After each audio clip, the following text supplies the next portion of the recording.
Na rynku dostępne są przeróżne rodzaje żeli do zdobień, co dla początkującej osoby może być przytłaczające. Żele nie dość, że są w wielu kolorach, to jeszcze mają szeroką listę zastosowań, które często okazują się być zbieżne. Dzisiaj zaprezentuję Wam wszystkie żele, jakie posiadam w swojej kolekcji i postaram się odpowiedzieć na najważniejsze pytanie: jaki żel stosować do którego rodzaju zdobienia? Cześć, tu Aniela. Witam w kolejnym filmie na kanale Enginails. Zacznę od podstawowych żeli, czyli czarnego Paint Żelu oraz białego Sugar Effect. Oba żele są bardzo podobne w konsystencji i zastosowaniu. Pierwszy wzór zaprezentuję na kolorze pudelek z nowej kolekcji Nayfluencer od Indigo. Wzór na nim wykonam za pomocą czarnego Paint Żelu. Produkt charakteryzuje się dużym napigmentowaniem oraz gęstą konsystencją, co pozwala na tworzenie precyzyjnych linii. Dlatego za pomocą pędzelka numer 007 oraz 006 tworzę tego typu wzór. Produkt po utwardzeniu posiada lepką, tak zwaną dyspersyjną warstwę. Zaraz Wam pokażę, w jaki sposób można to wykorzystać.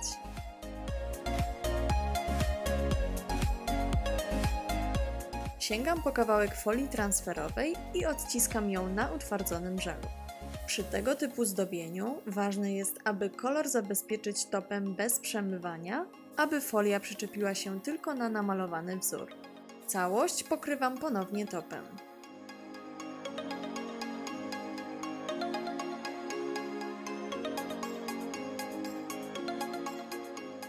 Czas na drugi, bardzo podobny żel, tyle że w jaśniejszym wydaniu. Żel Sugar Effect kojarzy się przede wszystkim ze zdobieniami typu sugar, czyli zdobieniami posypanymi na mokro pyłkiem lub akrylem. Właśnie tego typu wzór wykonam na kolorze Insta Queen. Po nałożeniu dwóch warstw koloru, lakier zabezpieczam matowym topem.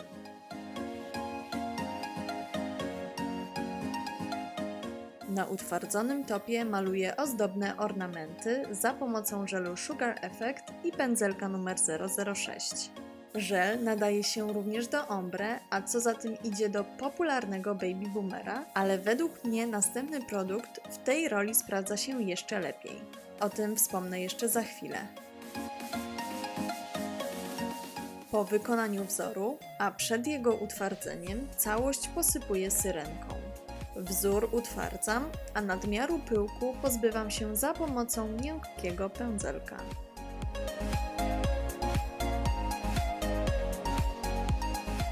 Kolejny rodzaj zdobienia zaprezentuję Wam używając białej pasty Nail Art.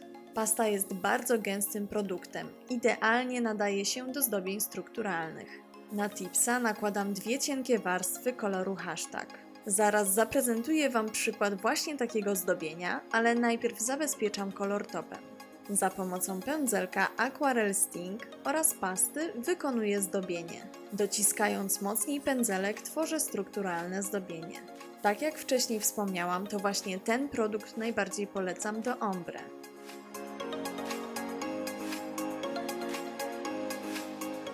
Po utwardzeniu dodaję niewielką ilość złotego kawioru. Kawior przyklejam na bazę proteinową za pomocą pędzelka numer 004. Zapraszam Was na filmik o tym, jak wykonać baby boomera, na którym zaprezentowałam, jak wykonuję ombre za pomocą właśnie tego produktu. W ten sposób tworzę wypukły biały kwiat. Kolejne żele do zdobień, które koniecznie muszę Wam zaprezentować, to Arte Brillante. Żele, tak jak poprzednio zaprezentowane produkty, są bardzo napigmentowane i gęste. Są przeznaczone do precyzyjnych zdobień, cieniowania, ombre, czy też zdobień typu One Stroke, które zaraz Wam zaprezentuję. Wzór maluję na kolorze Monogami Is Not Funny ze ślubnej kolekcji Indigo. Niewielką ilość produktów nakładam na tackę, a następnie pędzelkiem One Stroke numer 2 rozcieram granice między kolorami, tworząc tak zwaną flagę.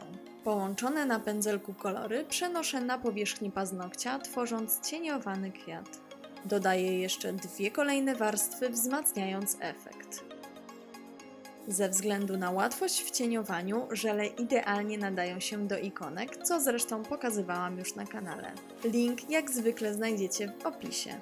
Żele charakteryzuje brak dyspersji, co można wykorzystać wcierając we wzór pyłki, które aplikujemy na topy bez przemywania, takie jak lustro, czyli Metal Manix Multichrom, Glass Me, Glamour czy Holo. Na koniec pędzelkiem numer 006 dodaję kropeczki wewnątrz kwiatka oraz drobne zdobienia.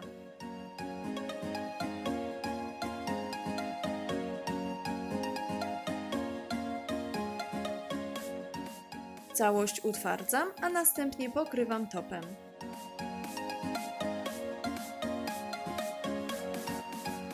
Ponownie utwardzam tipsa.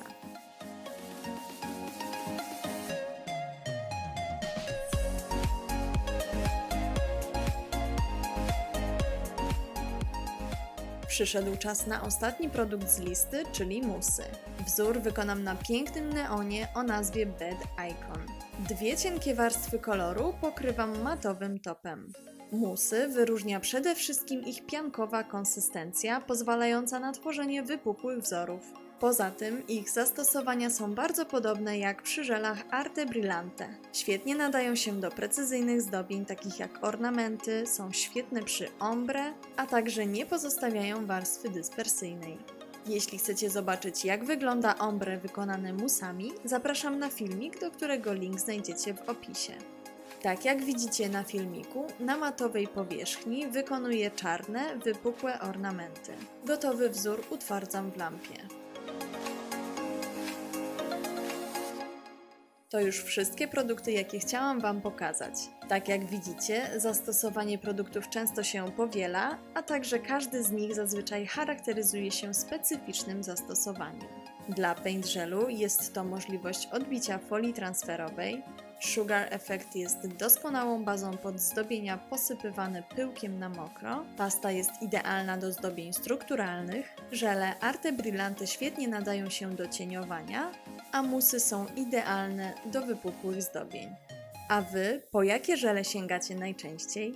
Czekam na Wasze komentarze, a tymczasem zapraszam Was na mojego Instagrama, gdzie znajdziecie mnóstwo inspiracji. Dziękuję Wam bardzo za uwagę i do usłyszenia w kolejnym filmiku.